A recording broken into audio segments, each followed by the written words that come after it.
제가 회사를 살려볼까요? 파산 직전이던 그날, 재벌 회장은 단 하나의 희망을 붙잡고 산속절로 향했습니다. 그런데 아무 말도 하지 않던 스님 대신 갑자기 나타난 어린 동자승이 이렇게 말했습니다. 그 한마디가 수천억 원짜리 회사의 운명을 바꿔놓을 줄 그는 그때 알지 못했습니다. 그 기가 막힌 이야기 지금 시작합니다. 한도윤은 이른 새벽부터 여러 번 한숨을 내쉬었어요. 회사 재무보고서는 하루가 다르게 붉은색 숫자를 늘려가고 있었고 외부 투자사들은 더 이상 기다릴 수 없다며 압박을 높이고 있었습니다. 수십 년 동안 지켜온 그룹이 무너질 수 있다는 현실은 그에게 낯선 공포로 다가왔습니다. 비서실장은 조심스레 산속 깊은 곳에 있는 사찰 이야기를 꺼냈고 도윤은 마지막 기대를 걸어보기로 했습니다. 차량은 고요한 산길을 천천히 올라갔고 경호원들은 혹시라도 눈에 띌까 주변을 살피며 긴장한 표정을 지었습니다.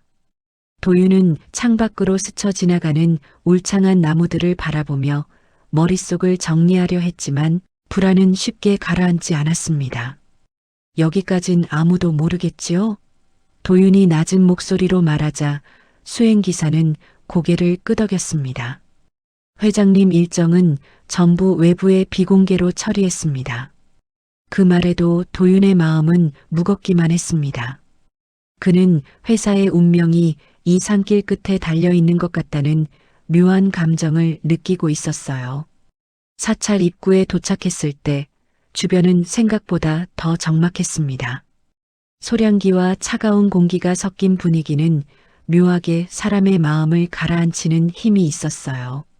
경내에는 몇몇 스님들만이 소임을 수행하며 움직이고 있었고 그중 한 스님이 도윤 일행을 바라보다 천천히 다가왔습니다. 그는 이 사찰의 주지 스님인 회원이었습니다. 어떤 인연으로 찾아오셨습니까? 회원의 말에 도윤은 잠시 숨을 고르고 자신의 상황을 간단히 설명했습니다. 하지만 회원은 고개를 끄덕일 뿐 깊은 조언이나 해답을 주지 않았습니다. 길은 스스로 찾으셔야 합니다. 그 말만을 남기고 그는 다시 법당 쪽으로 걸어갔습니다. 도윤은 남겨진 말의 의미를 곱씹어 보았지만 그 속에서 어떤 실마리도 건지지 못했습니다. 경호원들은 사찰을 둘러보며 혹시 도움이 될 만한 인물이 있는지 살폈지만 아무도 그들에게 관심을 두지 않았습니다. 도윤은 자신이 너무 큰 기대를 안고 온 것인지 스스로에게 물으며 천천히 경내를 걸었습니다. 그는 사찰 마당 한가운데에 서서 주변을 둘러보았습니다. 낡은 기와장과 고요한 바람소리만이 그의 귀에 닿았고 막다른 길에 선 사람처럼 허탈함이 밀려왔어요. 이대로 돌아가야 하는 겁니까? 도윤의 중얼거림은 바람에 섞여 사라졌습니다. 문득 그는 발길을 돌리려다 멈춰섰습니다. 누군가 자신을 바라보고 있다는 기묘한 감각 때문이었어요. 하지만 돌아봐도 그 자리엔 아무도 없었습니다. 도윤은 그 느낌이 무엇인지 알 수 없었지만 이곳에서 끝이 아니라는 직감 같은 것이 스쳤습니다. 그리고 이 불길한 예감은 곧 다가올 더 큰 사건을 예고하는 듯 했어요. 그가 다시 한번 사찰을 둘러보는 순간 아주 작은 인기척이 먼 곳에서 들려왔습니다. 도윤은 자신도 모르게 그 방향으로 시선을 고정하며 한 발 내딛었습니다. 사찰을 떠나기 위해 걸음을 옮기던 순간 한도윤은 등 뒤에서 작은 기척을 느꼈습니다. 그 기척은 바람이 스치는 소리와는 전혀 다른 사람의 존재감이 또렷하게 담긴 움직임이었어요. 도윤이 천천히 돌아보자 눈높이보다 조금 낮은 곳에 어린 동자승이 조용히 서 있었습니다. 그 아이는 사찰의 다른 스님들과 달리 맑았고 맑은 표정을 지니고 있었고 눈빛은 이상하리만큼 깊었습니다. 회장님, 그 계약 끊으셔야 살아요. 아이의 말은 너무 갑작스럽고 정확해 도윤의 숨을 멈추게 했습니다. 도윤은 자신과 비서실 외에는 아무도 모르는 비밀 계약을 떠올리며 몸이 굳어졌습니다. 너 무슨 뜻이냐? 도윤이 낮게 묻자 동자승은 마치 오래전부터 알고 있었다는 듯 천천히 고개를 들었습니다. 지금 붙잡고 있는 그것이 회장님 회사를 망하게 하고 있어요. 그 순간 뒤편에서 두 명의 수행승이 다급히 달려와 아이를 감싸듯 끌어당겼습니다. 죄송합니다. 이 아이가 괜한 말을 수행승이 황급히 사과했지만 도윤의 시선은 이미 아이에게서 떨어지지 않았습니다. 도윤은 심장이 빠르게 뛰는 것을 느끼며 아이가 한 말의 의미를 곱씹었습니다. 문제의 계약은 회사의 미래 사업을 위해 체결한 MOU였고 위험 요소가 커 극비로 유지 중이었어요. 그런데 한 번도 공개된 적 없는 그 내용을 아이가 정확히 언급했다는 사실은 섬뜩함과 경악을 동시에 불러왔습니다. 도윤은 아이에게 조금 더 물어보려 했지만 혜진은 수행승들 뒤로 조용히 물러나며 더 이상 말을 하지 않았습니다. 마치 자기 역할은 이미 끝났다는 표정이었어요. 도윤의 경호원들은 아이가 회장에게 접근한 상황을 경계하며 서둘러 주변을 확인했지만 특별한 움직임은 없었습니다.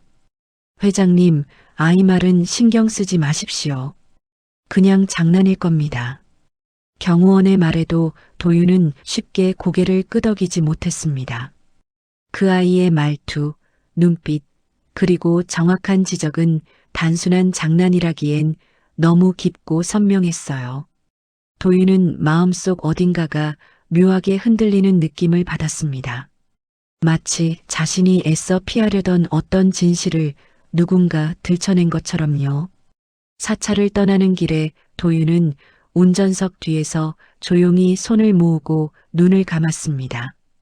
아이의 말은 계속 머릿속을 맴돌았고 그 목소리는 이상하게도 현실보다 더 또렷하게 들렸습니다. 그 계약을 끊어야 산다. 그는 그 문장을 반복하며 회사의 위기를 새롭게 바라보기 시작했어요. 이 말이 단순한 우연인지 아니면 경고인지 판단할 수는 없었습니다. 하지만 마음 한편에서는 이미 답을 알고 있다는 느낌이 희미하게 피어오르고 있었습니다.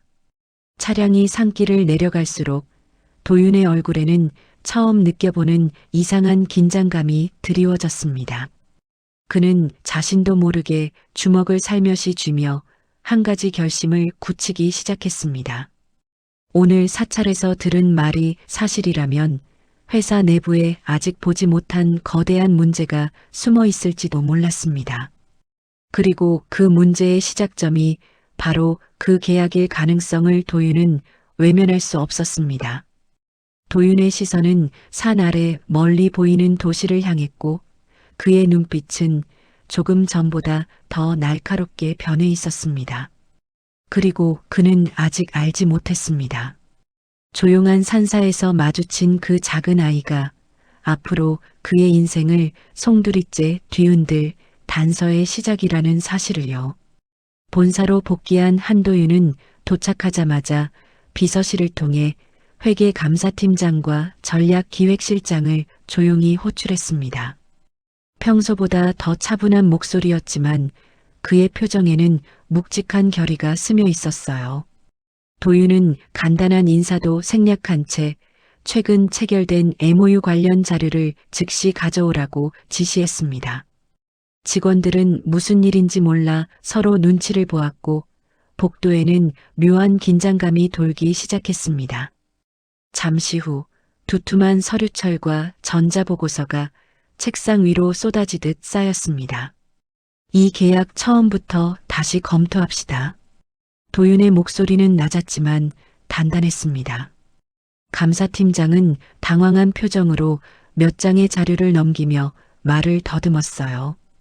회장님, 기본적인 검토는 이미 끝났고 별다른 문제는 아닙니다. 처음부터 다시 보죠. 도윤은 중간에 말을 끊으며 시선을 고정했습니다. 그 단호함에 감사팀장은 조용히 고개를 숙였고 검토 작업이 즉시 시작되었습니다. 나레이션은 빠르게 이어졌습니다. 감사팀과 전략기획실 직원들은 밤늦게까지 계약 구조, 자금 이동, 협력사 배경을 하나씩 재분석했습니다. 그 과정에서 그동안 주목하지 않았던 부속 조항들이 문제의 핵심으로 드러나기 시작했어요. 조항들은 특정 협력사에 지나치게 유리한 방향으로 설계돼 있었고 자금이 돌아오는 구조도 불투명했습니다. 회계 시스템을 추적하던 직원 한 명이 이거 이상합니다라며 조용히 손을 들었습니다. 그가 가리킨 화면에는 여러 해 동안 반복된 특정 패턴의 자금 이동이 선명하게 찍혀 있었어요. 이 구조 누군가 의도적으로 만든 것 같은데요. 또 다른 직원이 화면을 확대하며 중얼거렸습니다. 그 순간 도윤의 마음속에서 사찰에서 들었던 아이의 말이 다시 떠올랐습니다. 회사를 망하게 하는 계약 그 표현이 머릿속에서 냉정한 경고처럼 울렸습니다. 감사팀은 정밀 분석을 위해 과거 7년치 자금 흐름까지 끌어와 비교하기 시작했습니다. 그리고 예상치 못한 사실이 하나둘씩 드러났습니다. 모든 흔적이 마치 누군가 천천히 그러나 꾸준히 회사 자금을 외부로 빼돌리기 위한 경로를 만들어 온 것처럼 보였어요. 문제는 그 경로의 중심에 한 사람의 이름이 계속 반복된다는 점이었습니다. 윤상무. 그의 개인 승인 도장이 찍힌 문서들이 곳곳에서 발견되었고 일부 보고서는 거짓으로 작성된 흔적까지 있었습니다. 도윤은 서류를 넘길 때마다 분노보다는 깊은 배신감이 더 크게 밀려왔습니다. 그는 윤상무를 유능하다고 믿었고 중요한 권한을 여러 차례 맡겨왔었죠. 회장님 여기 이건 보셔야 할 것 같습니다. 감사팀장이 떨리는 손으로 한 파일을 내밀었습니다. 그 안에는 윤상무가 특정 협력사 대표와 독대하며 진행한 비공식 메모와 의심스러운 거래 증거들이 정리돼 있었습니다. 도윤은 서류를 읽는 동안 말없이 숨만 고르게 내쉬었어요. 그의 시선이 점점 어두워지자 회의실 분위기는 완전히 정체된 공기처럼 무거워졌습니다. 잠시 후 도윤은 천천히 의자에 등을 기대며 눈을 감았습니다. 회사는 그가 생각했던 것보다 훨씬 깊은 구멍에 빠져 있었고 그 구멍은 내부에서 파이고 있었어요. 그는 천천히 눈을 뜨며 직원들에게 조용히 말했습니다. 이 모든 자료 절대 외부로 새지 않게 하십시오. 그리고 계속 조사하세요. 직원들은 그의 목소리에서 묘한 전환을 감지했습니다. 두려움이 아닌 싸울 준비를 마친 사람의 음성에 가까웠습니다. 그러나 도윤은 이 모든 조사가 아직 시작에 불과하다는 사실을 알고 있었습니다. 서류 안에 숨겨진 더 큰 진실이 어딘가에 존재한다는 예감이 강하게 스며들고 있었죠. 그 예감은 그가 곧 맞닥뜨릴 거대한 충돌의 전조처럼 점점 더 선명해지고 있었습니다. 그리고 바로 다음 순간 도윤의 휴대전화가 진동을 울렸습니다. 발신자는 윤상무. 그 전화는 앞으로 벌어질 더 큰 폭풍이 이미 가까이 와 있다는 신호처럼 들렸습니다. 한도윤은 아침부터 회사 내부 공기가 평소와 다르다는 것을 느꼈습니다. 직원들의 눈빛은 어딘가 불안했고 복도에는 낮은 목소리로 속삭이는 대화들이 가득했어요. 그때 비서가 다급하게 달려와 이사회가 긴급 소집되었다는 소식을 전했습니다. 윤상무 쪽에서 강하게 밀어붙이고 있습니다. 비서의 얼굴은 굳어 있었죠. 도윤은 잠시 눈을 감으며 마음을 가라앉혔습니다. 그리고 천천히 고개를 들어 회의실로 향했습니다.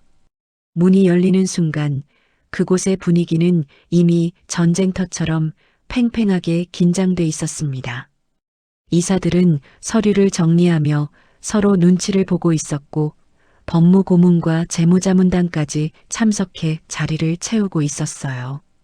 윤상무는 회의실 한쪽에 여유로운 표정으로 앉아 있었고 그의 주변에는 이미 포섭된 이사들이 모여 있었습니다. 그 광경만으로도 오늘의 회의가 쉽지 않을 것이라는 사실이 분명해졌습니다. 회장님, 최근 부실 경영에 대한 책임을 명확히 하셔야 합니다. 윤상무의 첫 말은 공격이었습니다. 그는 준비해온 자료를 펼치며 MOU 실패를 도윤의 독단적 결정 때문이라고 주장했습니다. 이사들 중 몇 명은 고개를 끄덕이며 동조하는 듯 보였어요. 회사 손실은 계속 늘고 있습니다. 더 이상 지켜볼 수만은 없습니다. 다른 이사도 말을 보탰습니다. 회의실의 공기는 점점 더 도윤에게 불리하게 흘러갔습니다. 도윤은 침착하게 반박 자료를 펼쳐 보였지만 아직 핵심 증거가 부족해 결정타가 되지 못했습니다. 그의 설명은 일부 이사의 마음을 흔들었지만 이미 윤상무에게 넘어간 사람들은 쉽게 움직이지 않았어요. 경영 판단 능력이 상실된 것이 아니냐는 말까지 등장하며 분위기는 급격히 험악해졌습니다. 그 말은 회장직 박탈을 위한 정당성을 쌓는 문장이기도 했습니다. 도윤은 그 말들을 조용히 듣고 있었지만 마음속에서는 실망과 분노가 동시에 번지고 있었습니다. 지금 눈앞에 앉아 있는 이사들은 수십 년 동안 회사의 성장과 위기를 함께 겪어온 사람들이었어요. 하지만 막상 위기가 닥치자 그들의 선택은 충성도나 도덕성이 아닌 계산과 생존이었습니다. 이사회 테이블 위에 놓인 서류들보다 인간의 민낯이 더 날카롭게 보이는 순간이었죠. 도윤은 천천히 숨을 들이쉬고 말했습니다. 48시간만 시간을 주십시오. 필요한 모든 자료를 제출하겠습니다. 그의 목소리는 낮았지만 흔들림이 없었습니다. 이사들은 서로 얼굴을 마주보며 짧은 논의를 거쳤고 결국 조건부로 시간을 허락했습니다. 그러나 그들의 표정엔 이번이 마지막 기회라는 경고가 분명하게 담겨 있었어요. 회의실은 조용했지만 그 침묵은 가장 차가운 형태의 압박처럼 느껴졌습니다. 회의가 끝난 뒤 도윤은 창가에 서서 회의실을 천천히 둘러보았습니다. 자리를 떠나는 이사들의 발걸음에는 확신보다는 불안이 더 크다는 느낌이 들었어요. 그리고 그 불안은 회사 전체에 이미 퍼져 있었습니다. 직원들은 회장과 이사회의 갈등이 표면화되자 더 큰 위기가 올까 걱정하며 서로 소문을 나누고 있었죠. 심지어 언론사 기자 몇 명은 회사 앞에서 긴급 취재를 시작했고 온라인 뉴스 헤드라인에는 도윤홀딩스 경영권 분쟁이라는 문장이 떠올랐습니다. 주가는 장중 최저치를 기록하며 더 깊은 흔들림을 예고했습니다. 도윤은 창밖의 플래시 세례를 바라보며 스스로에게 조용히 말했습니다. 48시간 그 안에 반드시 끝을 봐야 합니다. 그의 눈빛에서 이전의 흔들림은 사라지고 냉정한 결의만이 남아 있었어요. 그리고 이 결의는 곧 다가올 더 큰 전쟁의 시작이기도 했습니다. 바로 그때 그의 휴대전화가 다시 울렸습니다. 발신자는 사찰. 그 전화는 도윤의 예감이 맞았다는 것을 알려주는 듯 했습니다. 이사회에서 나온 뒤 한도윤은 차 안에서 한참을 말없이 앉아 있었습니다. 48시간이라는 시간은 길어 보이지만 회사의 운명을 뒤집기엔 턱없이 짧았어요. 그는 잠시 눈을 감고 생각을 정리하려 했지만 불안은 오히려 더 또렷하게 가슴을 두드렸습니다. 그때 문득 떠오른 것은 사찰에서 만난 그 아이 혜진이었습니다. 도윤은 결심하듯 짧게 숨을 들이쉬고 운전기사에게 말했습니다. 사찰로 갑시다. 목소리는 낮았지만 단호했습니다. 차량은 곧장 산길로 방향을 틀었고 밤 공기는 점점 더 차가워졌어요. 도윤은 손에 쥔 휴대전화를 바라보며 자신도 이해하기 힘든 생각에 빠져들었습니다. 논리로 설명되지 않는 일을 지금 자신이 믿으려 하고 있다는 사실이었습니다. 사찰에 도착했을 때 주변은 낮과는 달리 깊은 정적이 내려앉아 있었습니다. 바람 소리조차 들리지 않았고 마당의 등불만이 희미하게 흔들리고 있었어요. 도윤은 발걸음을 조심스럽게 옮기며 주지 스님 회원을 찾았습니다. 잠시 후 회원은 법당에서 천천히 걸어 나왔습니다. 도윤이 사정 설명을 하려 하자 회원은 조용히 손을 들어 말을 멈추게 했어요. 지금 필요한 답은 제가 아닌 다른 곳에 있습니다. 회원의 말은 깊고 느렸습니다. 그 말에 도윤은 잠시 혼란스러워졌습니다. 자신이 기대했던 조언은 없었고 오히려 더 큰 공백만 남는 느낌이었어요. 그러나 그 공백은 곧 무언가가 들어설 공간이기도 했습니다. 도윤은 마음속에 피어오르는 묘한 불안과 기대를 안고 사찰 뒷마당으로 걸어갔습니다. 그곳은 낮에 봤던 풍경과는 완전히 달랐습니다. 안개처럼 희미한 밤빛이 가득했고 나무들이 바람 없이도 아주 조금씩 흔들리는 듯 보였어요. 그리고 그 고요 속에서 갑자기 작은 그림자가 도윤의 발걸음을 멈추게 했습니다. 혜진이었습니다. 그 아이는 어둠 속에서도 또렷한 시선으로 도윤을 바라보고 있었어요. 도윤은 놀라서 한 걸음 다가섰습니다. 너 다시 나타났구나. 그 말이 입에서 나오고 나서야 도윤은 자신이 아이를 기다리고 있었다는 사실을 깨달았습니다. 혜진은 천천히 고개를 들고 말했습니다. 회장님이 찾는 건 회장님 아버지가 남기셨어요. 그 말은 도윤의 가슴을 강하게 두드렸습니다. 아버지는 생전에 기록과 자료를 중요하게 생각하던 사람이었고 평생 회사의 명예를 지키는데 힘쓴 인물이었죠. 어디에 있다는 거지? 도윤의 목소리는 떨렸습니다. 혜진은 손가락으로 사찰 뒤편의 어두운 산길을 가리켰습니다. 회장님 집에 있는 별채 오래된 금고 안에 있어요. 그 안에 모든 게 들어있어요. 도윤은 급히 숨을 들이쉬며 아이의 말을 곱씹었습니다. 별채는 아버지가 사망한 뒤 거의 사용하지 않았고 관리인도 잘 출입하지 않는 공간이었어요. 그곳에 결정적 증거가 있다는 말은 믿을 수 없지만 믿지 않고는 넘어갈 수 없는 단서이기도 했습니다. 혜진은 그저 조용히 도윤을 바라보고 있었고 표정에는 어떤 망설임도 없었습니다. 마치 이 순간을 오래 기다린 사람처럼 보였어요. 도윤은 마지막으로 혜진에게 물었습니다. 그걸 왜 나에게 알려주는 거지? 혜진은 아주 작은 미소를 지었습니다. 회장님이 두려운 걸 버려야 하니까요. 그래야 길이 보여요. 그 말을 남기고 혜진은 어느 순간 안개처럼 사라지듯 멀어졌습니다.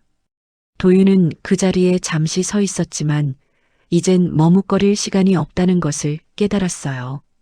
그의 표정은 결의로 굳어졌고 발걸음에는 급한 속도가 더해졌습니다. 지금 찾지 못하면 회사도 자신도 다시는 일어설 수 없을지도 몰랐습니다. 그는 서둘러 차량으로 향했습니다.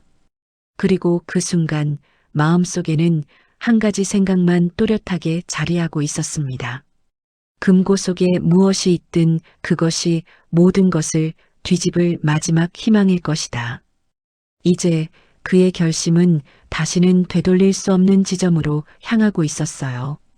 별채에 도착했을 때 건물은 오래된 먼지 냄새와 함께 시간에 멈춘 듯한 분위기를 풍기고 있었습니다. 도윤은 현관문을 직접 열었고 삐걱거리는 소리가 적막한 공간을 흔들었어요. 전등 스위치를 올리자 희미한 불빛이 벽과 바닥을 비추며 오래된 그림자들을 깨워냈습니다. 그는 천천히 방 안을 둘러보았고 아버지가 생전에 쓰던 물건들이 그대로 남아있는 모습을 보며 숨을 고르게 내쉬었습니다. 그 중에서도 벽장 한쪽에 놓인 낡은 금고가 유난히 무거운 존재감으로 눈에 들어왔습니다. 금고 앞에 서자 그의 심장은 조금 더 빠르게 뛰기 시작했어요. 비밀번호를 누르고 오래전 아버지와 함께 등록했던 지문 인식 부분에 손을 올렸습니다. 잠시의 정적 끝에 금고가 천천히 열리는 소리가 들렸습니다. 문이 열리자 안쪽에는 깔끔하게 정리된 서류철들과 녹음기 한 대가 자리하고 있었습니다. 그 순간 도윤은 혜진의 말이 단순한 예감이 아니라 명확한 길 안내였다는 것을 실감했습니다. 도윤은 서류철 하나를 꺼내 조심스럽게 펼쳤습니다. 그 안에는 윤상무와 특정 협력사 대표가 주고받은 비밀 합의서, 비공식 회의록, 자금 분배표 등이 고스란히 담겨 있었어요. 문서에는 실제 회사에 보고된 수치와는 전혀 다른 자금 흐름이 기록돼 있었고 고객사의 서명조차 조작된 흔적이 보였습니다. 도윤은 심장이 식어 내려가는 듯한 느낌과 함께 동시에 묘한 단단함이 가슴 한가운데서 차오르는 것을 느꼈습니다. 그는 서류 한 장 한 장을 넘기며 이 모든 조작이 몇 년에 걸쳐 정교하게 이루어졌다는 사실을 확인했어요. 녹음기를 재생하자 윤상무와 협력사 대표의 대화가 또렷하게 흘러나왔습니다. 그들은 회사의 혼란을 이용하고 회장 교체 시나리오까지 언급하며 서로의 이득을 계산하고 있었습니다. 도윤은 한동안 녹음기에서 흘러나오는 대화를 들으며 조용히 입술을 다물었습니다. 배신은 생각보다 깊었고 오랫동안 이어져 왔으며 회사의 위기는 그들이 만든 것이나 다름없었어요. 그리고 이제 이 자료들은 이사회가 뒤집히는데 필요한 마지막 열쇠가 되었습니다. 도윤은 서류를 모두 정리해 가방에 넣고 손에 쥔 녹음기를 바라보았습니다. 이제 끝을 봐야지. 조용한 말이지만 결의가 담겨 있었어요. 그는 비서실장에게 연락해 즉시 외부 감사기관과 법률자문단을 호출하도록 지시했습니다. 비서실장은 놀란 목소리로 이유를 묻지 않고 곧바로 움직였습니다. 조금 뒤 도착한 감사 전문가들과 변호사들은 서류의 진위와 증거력을 꼼꼼히 검토했습니다. 그들은 예상보다 훨씬 심각한 조작과 배임 정황에 충격을 감추지 못했습니다. 회장님, 이 자료면 충분합니다. 이사회는 물론이고 수사기관까지 바로 움직일 겁니다.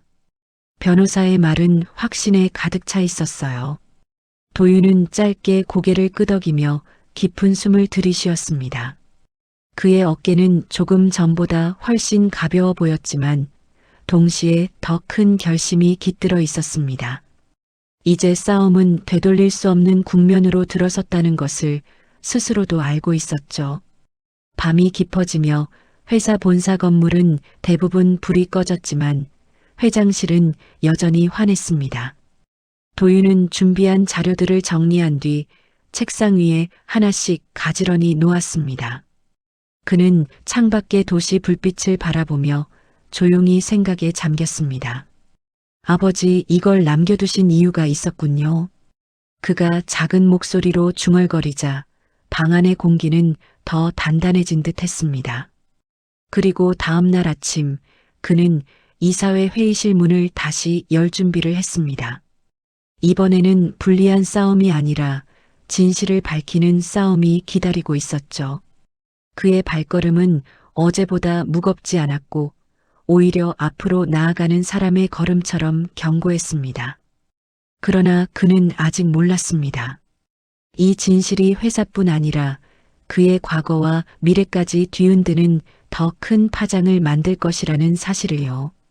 이사회가 다시 열린 아침, 회의실 공기는 전날과는 전혀 다른 긴장감으로 가득했습니다. 도윤은 준비한 자료 가방을 손에 들고 조용히 자리에 앉았습니다. 이사들은 서로 눈치를 보며 그가 꺼낼 내용을 예측하려 했지만 누구도 확신을 갖지 못했어요. 윤상무는 여전히 당당한 표정으로 앉아 있었지만 그의 눈빛에는 어딘가 불안한 흔적이 숨어 있었습니다. 도윤은 시선을 천천히 둘러본 뒤 한 장의 서류를 꺼내 테이블 위에 놓았습니다. 이것이 지난 7년간 회사에서 벌어진 일입니다. 그 말과 함께 펼쳐진 서류에는 조작된 계약서, 숨겨진 금액 흐름, 그리고 녹취록 내용이 조목조목 정리돼 있었어요. 이사들은 서류를 넘길 때마다 표정이 굳어졌고 회의실은 일순간 숨죽인 정적에 잠겼습니다. 윤상무의 손끝이 미세하게 떨렸고 입술은 굳어 움직이지 않았습니다. 방금 전까지의 자신감을 단숨에 잃게 만드는 명확한 증거들이 그의 앞에 놓여 있었기 때문이었죠. 도윤은 서류철 마지막 장을 넘기며 천천히 말했습니다. 이 모든 자료는 외부 감사기관에서 검증받았습니다. 그제야 이사들의 시선은 균열을 보이기 시작했고 믿음이 어느 쪽으로 기울지 명확해졌습니다. 더 이상 회사를 망가뜨리는 일을 용납할 수 없습니다. 도윤의 목소리는 낮았지만 단단했습니다. 법무고문은 자리에서 일어나 자료의 법적 효력을 설명했고 즉각적인 조치가 필요하다고 강조했어요.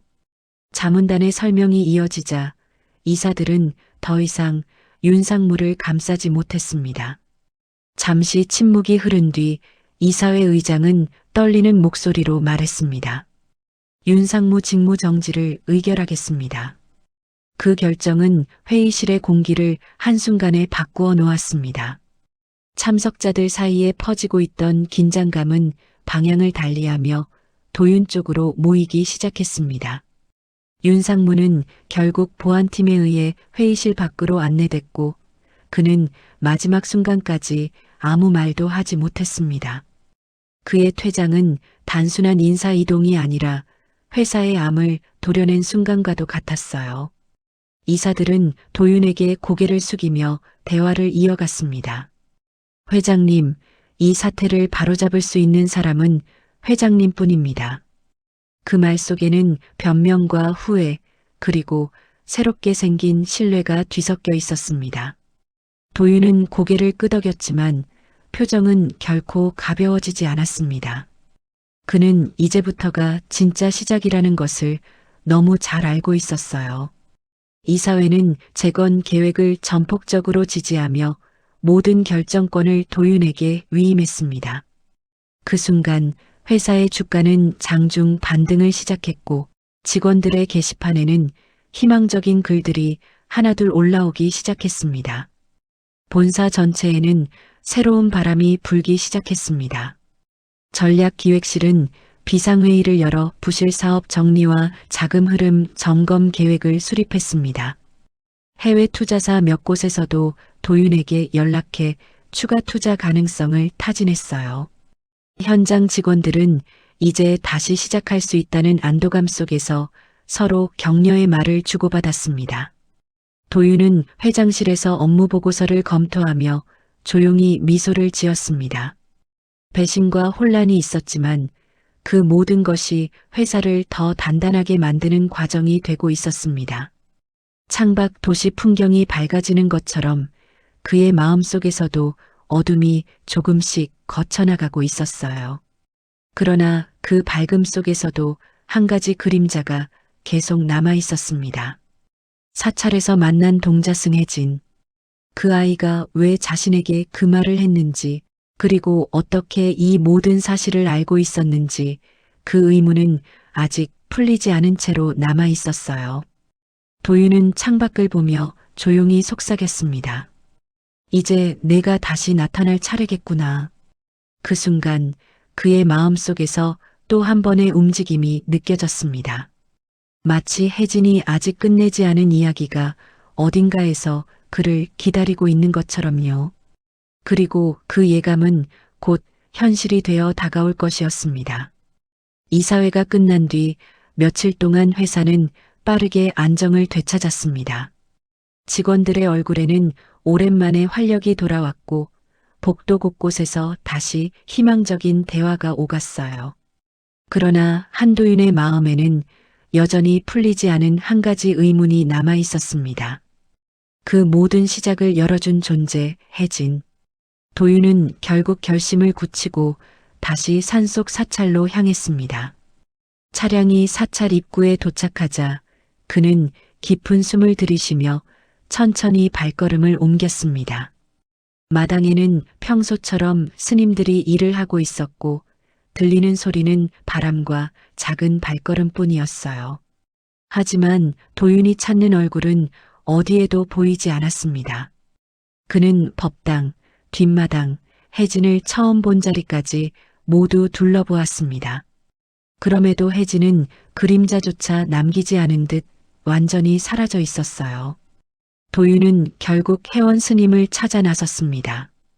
법당 뒤편에서 좌선을 마친 회원이 천천히 눈을 뜨며 도윤을 바라보았어요. 그 아이 혜진이라고 불린 그 동자승, 어디에 있습니까? 도윤의 질문은 조용했지만 절박함이 묻어 있었습니다. 회원은 잠시 침묵을 지키다가 고개를 천천히 숙였습니다. 그 아이는 오래전에 세상을 떠난 아이입니다. 그 말은 도윤의 가슴을 깊게 파고들었습니다.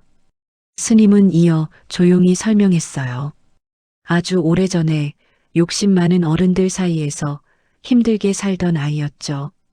죽은 뒤에도 때때로 길 잃은 어른에게 모습을 드러내곤 합니다. 회원의 목소리는 바람처럼 담담했고 오랜 세월의 이야기를 전하는 듯 했어요. 도윤은 한동안 말없이 서 있었습니다. 숨을 고르며 자신이 들은 말 하나하나를 되새겼습니다. 그제야 혜진의 시선, 목소리, 그리고 말투가 이해되는 듯 했어요. 그 아이는 분명 현실의 존재처럼 느껴졌지만 동시에 이 세상에 속하지 않은 기운을 갖고 있었습니다. 저를 도와준 이유가 있었던 걸까요? 도윤의 물음에 회원은 미소를 지었습니다. 회장님께서 두려움을 내려놓을 준비가 되어 있었기 때문입니다. 그 아이는 그런 사람에게만 나타납니다. 그 말은 이상하게도 도윤의 마음을 따뜻하게 감싸주었어요. 그는 천천히 고개를 끄덕이며 법당 바닥을 바라보았습니다. 마치 혜진이 그곳 어딘가에서 자신을 지켜보고 있을 것만 같았습니다. 사찰을 떠나는 길, 도윤은 산길 아래로 펼쳐진 도시를 바라보았습니다. 해가 지고 있었고 빛은 붉은 기운을 띠며 천천히 하늘을 물들였어요. 그는 조용히 중얼거렸습니다. 덕분에 회사를 지킬 수 있었습니다. 고맙다. 그 순간 바람이 부드럽게 스쳐 지나갔고 나뭇잎들이 작은 소리를 냈습니다. 도윤은 그 소리가 마치 누군가의 대답처럼 느껴졌어요. 차량으로 돌아온 그는 마지막으로 사찰을 바라보았습니다. 그리고 마음속 깊은 곳에서 묘한 평온이 피어오르고 있음을 느꼈습니다.